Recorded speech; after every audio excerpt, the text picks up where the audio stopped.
Another big element to this, and it's been argued, has been his treatment in the Westville Correctional Facility. Uh, he has now been moved. Richard Allen has been moved to Wabash Valley Correctional Facility just the other week. What's your take on that and the reasoning behind it? It seems like a fairly lateral move from most accounts. He's not going to the county jail, which is really where he should be. We moved him to another prison. Totally lateral move. That's exactly what I called it. Did you read my tweet?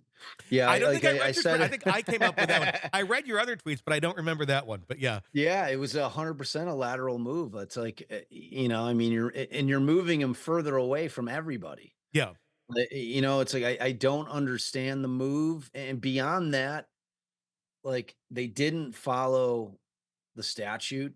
Like there's a rule pertaining to moving him, and and it relates to if they're concerned about his health and safety and like actual life, if they believe he's in danger, that's a reason to move him, or if they believe that he's a threat to others. yeah. But either way, it requires them to have a hearing in front of a judge. So the attorney general is the one who basically just said, all right, you know what? We're going to move him. And they did it under cover of darkness. And no one knew it was coming, as far as I know. I know that Rick's wife, Kathy Allen, did not know Yeah. because I'm the one who informed her. I'm like, oh, did you know that they moved Rick? And she's like, what? I Yeah. was like, yeah, they moved him to Wabash Valley. So I don't know what to make of it, man. Like it's another really really odd thing in a series of really really odd events that have gone on with this case. It's almost like people are covering up for covering up, and now it's like there's not really a rhyme or reason to some of it. It feels like it's just, well, there's all this criticism over here from everybody that he's at this prison. We should move him to another one. Let's just do it. Yeah, let's do it tonight. I know, I and mean, that's you and how it I are feels. not like Yeah. conspiracy guys, No. like, but neither one of us are, and like I can't help but think about conspiracies in this case. It's so unusual. I've just never seen anything like it. And Tony, like that case I handled in Nebraska, it was a cluster F, man. It was a nightmare. It was Yeah. so similar in so many ways, but this is even beyond that. Yeah. Like just everything that's going on, and it's like, it's really tough to kind of figure out where the truth lies in this thing, and is this some kind of like cover up of some kind, or are they And what is being so covered up? I mean, is it something big that's being covered up, or is it just something like somebody screwed something up fairly small to begin with, and then the cover up just, it snowballs and turns into this? I guess it could be either. Yeah. I mean, to me,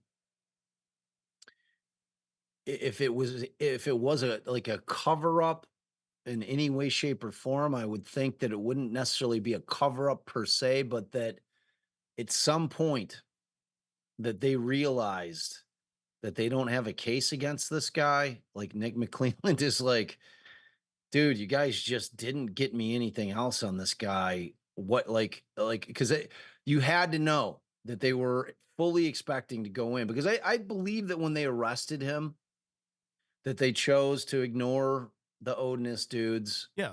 They felt that this guy was the guy, and that they felt very secure in the fact that post-arrest investigation that they were going to dig up some connections either to other assailants, whether it be even these Odinist guys or any, but like Logan, whoever people have thrown out there, but they were going to find some link to either another assailant or some proof that he had made contact with Abby and Libby in some way, shape, or form, or all kinds of like child pornography sites on it, like something that would give them the teeth that they needed to get this thing across the finish line. And we know from the memo that that did not happen. I mean, they say it flat as day, like plain as the nose on your face, that they didn't find anything on any of his electronics relating to Odinism, relating to the girls, relating to meeting the girls. They didn't find any DNA at the crime scene that is attached to Richard Allen at all. They didn't find any fingerprints or DNA on the unspent casing that matches Richard Allen. Like, they got nothing. Yeah. Like, after the investigation, at least from what I'm seeing, Yeah. and the defense is not gonna lie about that. I No. know that people like to think that the defense is making it up or they're posturing. There is no way that licensed attorneys that their entire career hangs in the balance is going to file pleadings knowingly, like, lying Yeah. about things that are in the discovery. They're just not going to do it. It's just unless they wanna lose their entire way that they make a living and their entire reputation and families are gonna be destroyed. Yeah. It's not gonna happen. I'm just telling you Sure. flat out. These guys are not Alec Murdoch. Yeah. Okay. These guys are a couple of guys that have been practicing collectively for 50 years, that have sterling reputations, that have never been disciplined by any commission anywhere. And they're two guys that are really trying the hell out of this case. And that's it. You know, and so I mean, I don't know, man. Like, like, what is going on in this case? I wish I knew. I really do. But to me, it just feels like that they are so far over their skis and they are so deep into this case, and they've already told the victims' families. They had their press conferences about this is the guy, and they've told the families, and Nick McClelland's told the families, this is the guy. We're confident. And what do you do when you're midstream or beyond that and you figure out you don't have the guy?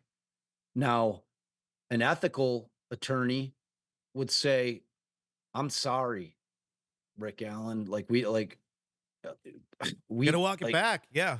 I got to walk it back, man. But it just never happens. Like, I've seen it happen. I can count it on my hands the number of times I've seen prosecutors walk back a case where they got the wrong guy. You know, so I just think they're too deep in and they're desperate, man. And like I said, I think on the last time, I think that Gull's real motive wasn't to get these guys off the case because she thought they were grossly negligent. She may not have liked the defense, but like, she knew that that's not a reason you can take them off the case. She took them off the case because they were going to be ready to go to trial in like, up at that point, 2 months, Yeah. which for her is a terrifying prospect, Tony, because she has to get everything that's been filed and has not been heard before that trial date, because there are no continuances Mhm. unless the defendant agrees to it. Yeah. So that means McClelland can't go in and say, Your Honor, I'm not ready. I'm not ready. Like, it's going to be tough tootsies, man. Yep. You got to go. It's time to go to trial. So, and the same with the judge. She's got to hear everything that's been filed and anything that would be filed in the next 2 months. She's got to work through the holidays. She's going to spend Christmas Eve in our courtroom, like, being miserable and furious and hating these two guys that have, so it's like she bought herself and the state a year by that move, by moving. Like, Yeah. just look at the facts, look at what the result was, and use your own common sense Yeah. in The terms of trying to put that together, facts are there. They were ready, and the state wasn't, and it makes a hell of a lot more sense that way than any of the Yep. other conspiracy theories that are out there. Hey, it's Tony Brueski. If you want more of our interview with our guests, be sure to check out our podcast, Hidden Killers with Tony Brueski. Just search that wherever you download podcasts and press subscribe. Also, you can check out our YouTube channel for the full video version of the interviews as well, under the same name, Hidden Killers with Tony Brueski. Check it out, subscribe, binge, and enjoy. Thanks for watching.